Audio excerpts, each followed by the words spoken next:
আলাইকুম, জয় আয়খম। আমরা আসছি দেখুন না, আজকে কিছু সমস্যা নিয়ে। আজকে সমস্যা কি নিয়ে? আজকে বানপানি হয়েছে, দেখুন না, হাজার হাজার বিঘা মাটি আজকে এই ফসল সব আজকে পানির তল পড়ে গিয়েছে। আজকে তল পড়ে গিয়েছে। আজকে দেখেন কৃষকরা কিভাবে বেঁচে থাকবে।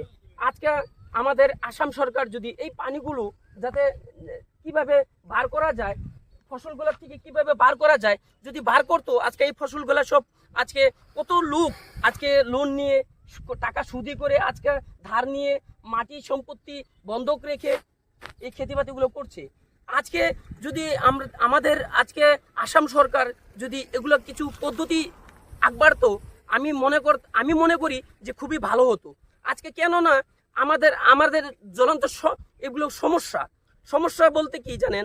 আজকে এই যে দেখুন, আজকে আপনি এদিকে একটু ঘুরান, ক্যামেরাটা ঘুরান, এদিকে দেখেন। আজকে এদিকে সমস্ত লোক আজকে এইগুলো সমস্ত এগুলো সব খেতিপাতি, এগুলো দেখেন জলের তলে। আজকে এই জলে সব ডুবে আছে।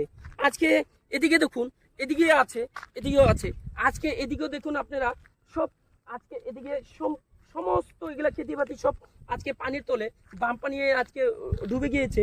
আজকে দেখুন কি করব। আজকে আমাদের আসামে আমরা জানি যে খেতিবাতি করার লোক আছে, গতিকে খেতিবাতি করব, যে খেতিবাতি করে কিভাবে আমরা এগুলো বাঁচিয়ে রাখবো, কিন্তু বাঁচিয়ে তো রাখতে পারছি না। গতিকে আজকে আসতেছে বানপানি আসতেছে। আজকে দেখুন পানিগুলো বার হওয়ার কোনো জায়গা নেই। আজকে পানিগুলো বার হওয়ার জায়গা নাই কারণে আজকে কত খেতিবাতিগুলো, আজকে কত ফসল নষ্ট হয়েছে। আজকে দেখুন বাজারে মার্কেটে আজকে 60 টাকা 70 টাকা আজকে বেগুন খেতে হয়, 60 টাকা 70 টাকা ঝিকা খেতে হয়, 60 টাকা 70 টাকা 80 টাকা 90 টাকা অবধি আজকে আমরা আজকে সবজি খেতে হয়। গতিকে আমি ভাবি কি, আজকে আমি আসামের সব লোককে আমি অনুরোধ করে জানাই, আজকে যাতে আমরা উন্নতি করতে পারছি না কেন? আমরা সব চাকরির পিছনে ঘুরছি। আমরা সবাই আজকে লেখাপড়া করছি, MA পাস BA পাস করেছি, কিন্তু আমরা চাকরির পিছনে ঘুরছি।